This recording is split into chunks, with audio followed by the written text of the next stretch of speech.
अस्सलाम वालेकुम। आज हम कुरान की एक ऐसी सूरा पर बात करने वाले हैं जो है तो सिर्फ 4 आयात पर मुश्तमिल, लेकिन अपने अंदर इस्लाम के सबसे बुनियादी अकीदे यानी तौहीद का एक पूरा समंदर रखती है।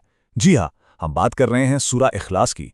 और इसे इखलास यानी खालिसपन कहते ही इसलिए हैं क्योंकि ये अल्लाह का एक इतना वाज़ेह और ताकतवर तसव्वुर पेश करती है जो हर किस्म के शक व शुबा से बिल्कुल पाक है।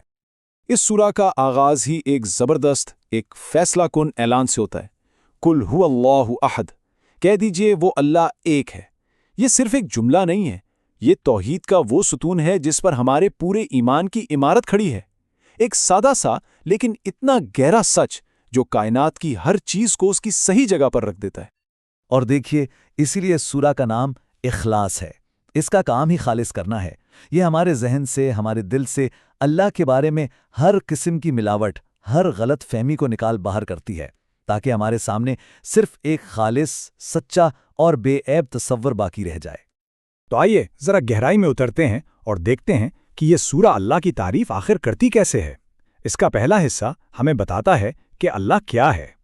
वो कौन सी अजीम सिफात हैं जो सिर्फ और सिर्फ उसी की ज़ात का खासा हैं। यहाँ लफ्ज़ अहद पर गौर करना बहुत ही ज़रूरी है। ये सिर्फ गिनती वाला एक नहीं है, नहीं, ये एक ऐसी इकाई है जिसका कोई दूसरा हिस्सा नहीं, जिसे तोड़ा या तकसीम नहीं किया जा सकता। मतलब ये कि अल्लाह अपनी ज़ात में, अपनी सिफ़ात में और अपने कामों में बिल्कुल अकेला है, बेमिसाल है। कोई उस जैसा है ही नहीं, कोई उसके बराबर हो ही नहीं सकता। वो इस कायनात की वाहिद हतमी और मुतलक हकीकत है। फिर अगली आयत है अल्लाहुस समद।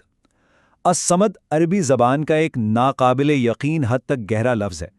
इसके दो माने हैं जो एक दूसरे से जुड़े हुए हैं।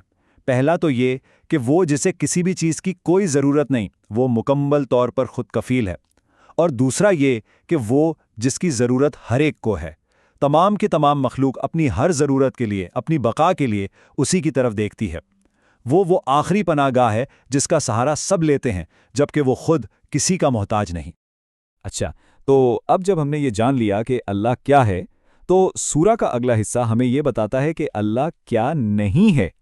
और ये कदम भी उतना ही अहम है, क्योंकि ये हमारे अकीदे से हर उस गलत तसव्वुर को निकाल देता है जो इंसानों ने खुदा के बारे में वक्त के साथ साथ घड़ लिए हैं। तीसरी आयत का आगाज़ होता है लम यलिद, उसने किसी को नहीं जना। ये एक बहुत ही ताकतवर नफ़ी है। ये इस ख्याल को जड़ से उखाड़ फेंकती है कि खुदा का कोई बेटा या बेटी हो सकती है। ये ऐलान है कि अल्लाह इंसानों जैसी हयातियाती ज़रूरतों और ख़ानदानी रिश्तों से बिल्कुल पाक और बुलंद है। और फिर आयत फौरन इसी बात को दूसरी तरफ से भी वाज़े कर देती है, वलम यूलद, और ना वो खुद जना गया। इसका मतलब क्या हुआ? इसका मतलब ये कि अल्लाह की कोई इब्तिदा नहीं, उसके कोई वालिदैन नहीं। वो हमेशा से है और हमेशा रहेगा। वो वक्त और तख्लीक के दायरे से बाहर है। वो अजीली है और अबदी है। तो ये दो छोटी छोटी बातें, ना जना, ना जाना गया, असल में खालिक और मखलूक के दरमियान एक बहुत बड़ी और फैसलाकुन लकीर खींच देती हैं।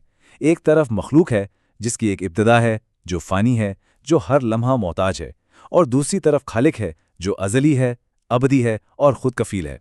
यही फ़र्क तौहीद की असल बुनियाद है।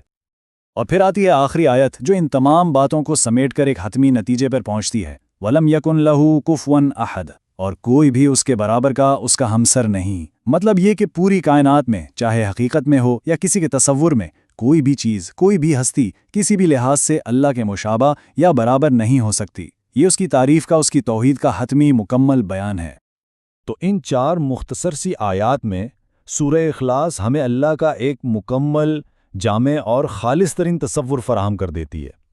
ये सिर्फ चंद अल्फाज नहीं, बल्कि एक मुकम्मल और वाज़े अक़ीदा है, एक पूरा नज़रिया है। लेकिन सवाल ये है कि इस खालिस तसव्वुर को समझना इतना अहम क्यों है?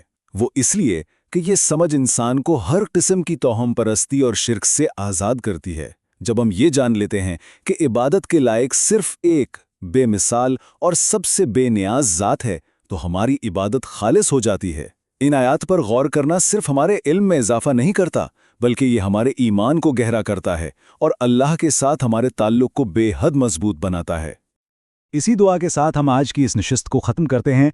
अल्लाह हम सबको अपने कलाम की गहरी समझ और इसकी कदर करने की तौफ़ीक़ अता फ़रमाए। आमीन।